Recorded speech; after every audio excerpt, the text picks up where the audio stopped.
Hello दोस्तों, कैसे आप सब। आज हम लोग पढ़ेंगे कि इंद्रधनुष का निर्माण कैसे होता है। हम लोग क्लास 10th का फिजिक्स पढ़ रहे थे। लेसन नंबर 3 था मानव नेत्र तथा रंग बिरंगा संसार। हम लोग इसमें प्रिज्म के बारे में पढ़ चुके थे, वर्ण विक्षेपण के बारे में पढ़ चुके थे। अगर उन वीडियो को आप नहीं देखे हैं तो यहाँ पे आई बटन आता होगा, वहाँ से उन वीडियो को आप देख सकते हैं। आज हम लोग जो पढ़ेंगे इंद्रधनुष के बारे में, ये टोटली जो बेस्ड है वो वर्ण विक्षेपण पर ही है। अगर आप वर्ण विक्षेपण को अच्छे से समझते हैं तब आप इंद्रधनुष का निर्माण कैसे होता है ये भी बहुत अच्छे से समझ जाइएगा। अगर नहीं समझते तो कोई बात नहीं है, हम आपको 1 मिनट में समझा देते हैं कि वर्ण विक्षेपण होता क्या है। देखिए, ये क्या है, एक प्रिज्म है। ये क्या है, एक प्रिज्म है। गिलास प्रिज्म है, कांच का प्रिज्म। ठीक, तो जब प्रिज्म से होकर श्वेत प्रकाश गुजारते हैं, क्या करते हैं, श्वेत प्रकाश, व्हाइट लाइट, मतलब सूर्य से आने वाला जो प्रकाश होता है उसको कहते हैं श्वेत प्रकाश कहते हैं। तो वो जो श्वेत प्रकाश है उसको जब हम लोग प्रिज्म से होकर गुजारते हैं तब ये क्या होता है, 7 रंगों में विभक्त हो जाता है। कितने रंगों में विभक्त हो जाता है, 7 रंगों में विभक्त हो जाता है, क्योंकि प्रिज्म, ये श्वेत प्रकाश जो होता है ये 7 रंगों के मिलने से बना होता है। 1 2 3 4 5 6 और 1 7। ठीक, 7 रंगों में क्या होता है, ये विभक्त हो जाता है। और ऐसे और 7 रंगों में विभक्त हो जाता है। क्या बनता है, और क्या बनता है, एक पट्टी बनता है। क्या बनता है, एक पट्टी बनता है। इसको स्पेक्ट्रम कहते हैं। और इन 7 रंगों का नाम जो होता है उसको नाम याद निकले करते हैं, याद हम प्रयोग करते हैं। बैजानी पीनाला, यह ट्रिक याद करते हैं। बै से हो गया बैगनी, जा से हो गया जामुनी, बैजानी, नी से नीला, हो से हरा, पी से पीला, ना से नारंगी, ला से लाल। बैजानी पीनाला, बैगनी, जामुनी, नीला, हरा, पीला, नारंगी, लाल। ठीक, मतलब क्या, जब श्वेत प्रकाश, सूर्य से आने वाला प्रकाश को जब प्रिज्म से होकर गुजारा जाता है तब वह क्या होता है, 7 रंगों में विभक्त हो जाता है। इस क्रिया को कहते हैं हम लोग वर्ण विक्षेपण कहते हैं। और सेम टू सेम यही घटना इंद्रधनुष में भी होता है। वहाँ भी क्या होता है, जिस तरह श्वेत प्रकाश प्रिज्म से गुजारते हैं तो ये 7 रंगों में बट गया, तो वहाँ भी इंद्रधनुष में भी क्या होता है, 7 रंगों में बढ़ जाता है। वही श्वेत प्रकाश, सूर्य का आने वाला प्रकाश क्या होता है, 7 रंगों में बढ़ जाता है, जो आपको ऐसे अर्धवृत्ताकार क्या होता है, आपको इंद्रधनुष बनता हुआ दिखाई देता है।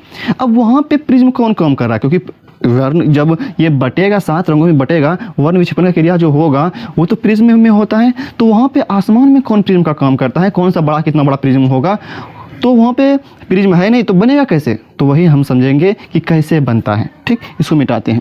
सेम टू सेम घटना यही है कि वहाँ पे जब श्वेत प्रकाश प्रिज्म से गुजरता है तब वो क्या होता है, 7 रंगों में विभक्त हो जाता है। तो आकाश में 7 रंग जो बढ़ता है वहाँ पे भी प्रिज्म चाहिए ना, तो वहाँ पे प्रिज्म का कौन काम करता है उसके बारे में सीखते हैं।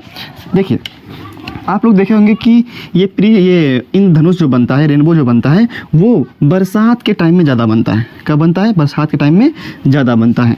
क्यों बनता है बरसात के टाइम में ज़्यादा, क्योंकि बरसात के दिन में क्या होता है, वर्षा होता है। और वर्षा होने के कुछ देर बाद क्या होता है कि उसका जलबुंद जो होता है वो आसमान में क्या होता है, तैरते रहता है। क्या होता है, छोटा छोटा जलबुंद जो होता है वो तैरते रहता है। मान के चलिए ये जलबुंद है, होता वो छोटा है, थोड़ा बड़ा कर लिया। ठीक, जलबुंद है। तो जो वो जलबुंद तैरता है वही प्रिज्म का काम करता है।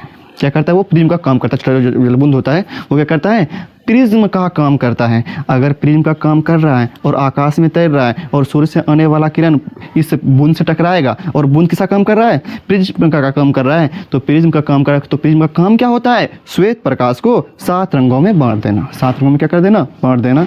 तो वही श्वेत प्रकाश जब जलबुंद से होकर गुजरती है तो ये जलबुंद क्या करता है, प्रिज्म का काम करता है। तो ये क्या होता है, 7 रंगों में क्या होता है, विभक्त हो जाता है। 7 रंगों में क्या होता है, ये विभक्त हो जाता है। इसे बनाते हैं, गया,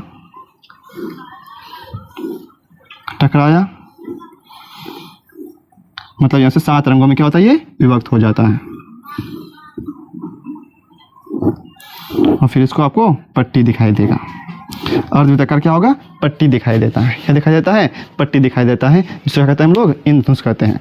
तो मेन काम क्या है कि श्वेत प्रकाश, जो सूर्य से आने वाला प्रकाश जो था वो प्रिज्म से होकर गुजरा। प्रिज्म का काम कौन, क्या वहाँ पे आकाश में छोटा छोटा जो जलबुंद था वो क्या करता है, प्रिज्म का काम करता है। जिसके कारण क्या होता है, वो सूर्य प्रकाश, श्वेत प्रकाश 7 रंगों में क्या होता है, विभक्त हो जाता है। इसीलिए आपको इंद्रधनुष में 7 रंग दिखाई देता है। क्या रंग, कितना रंग दिखाई देता है, 7 रंग दिखाई देता है। उसका नाम क्या क्या है, बैजानी पीनाला, मतलब बैगनी, जामुनी, नीला, हरा, पीला, नारंगी और लाल। ठीक, यही घटना होता है वहाँ पे। मतलब क्या, वहाँ पे प्रिज्म का काम कौन करता है? छोटा छोटा जलबुंद करता है। तो आपसे पूछा जाएगा, बताओ कि जो इंद्रधनुष जो बनता है वहाँ पे कौन सा घटना होता है? तो वर्ण विक्षेपण होता है। क्या होता है? वर्ण विक्षेपण होता है। तो बोलना लिखना होगा कैसे आपको एग्जाम में, कि पूछा जाएगा बताओ इंद्रधनुष का निर्माण कैसे होता है, तो बोलना होगा कि इंद्रधनुष का निर्माण प्रकाश के वर्ण विक्षेपण के कारण होता है। किसके कारण होता है? प्रकाश के वर्ण विक्षेपण के कारण होता है। साथ ही साथ अपवर्तन भी होता है। ठीक, तो बोलेंगे कि वर्षा के कुछ देर बाद भी वर्षा का छोटा छोटा जलबुंद आकाश में तैरते रहता है और यह प्रिज्म की भांति कार्य करता है।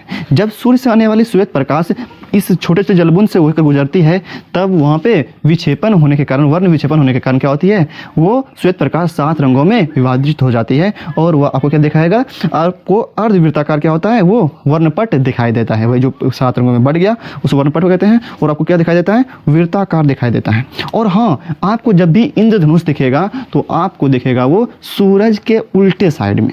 किस दिशा में दिखेगा? सूरज के उल्टे दिशा में दिखेगा। मतलब क्या, अगर सूरज पूरब की दिशा में है तो आपको इंद्रधनुष पश्चिम की दिशा में दिखाई देगा। अगर सूरज पश्चिम की दिशा में है तो आपको इंद्रधनुष पूरब की दिशा में दिखाई देगा। कहने का मतलब क्या, अगर इंद्रधनुष आपको देखना हो तो आपका पीठ सूरज की तरफ होना चाहिए। आपका पीठ इधर होना चाहिए, सूरज की तरफ होना चाहिए। अगर सुबह आपको प्रिज्म देखना है, ये सुबह आपको इंद्रधनुष देखना है, तो आपको पश्चिम मुँह करके क्या होना पड़ेगा? खड़ा होना पड़ेगा। अगर आपको शाम को प्रिज्म देखना है तो आपको पूरब की साइड में मुँह करके आपको खड़ा होना पड़ेगा। मतलब क्या, हमेशा उल्टा दिशा में इंद्रधनुष बनता है। ठीक, यही था ये इंद्रधनुष का घटना। इसमें होता क्या है कि वही वर्ण विक्षेपण ही होता है। सिर्फ यहाँ पे प्रिज्म का काम कौन करता है? यहाँ पे प्रिज्म का काम करता है आपका ये छोटा छोटा जलबुंद करता है। इसीलिए जलबुंद बरसात के दिनों में होता है। तो ज़्यादातर इंद्रधनुष जो बनता है आकाश में वो बरसात के दिनों में, वर्षा के दिनों में क्या होता है? बनता है। ठीक है, रहता है यहीं तक। फिर मिलते हैं हम लोग अगले वीडियो में। अगर वीडियो आपको जैसे पसंद आया हो तो वीडियो को लाइक कर दीजिएगा, चैनल को सब्सक्राइब कर दीजिएगा।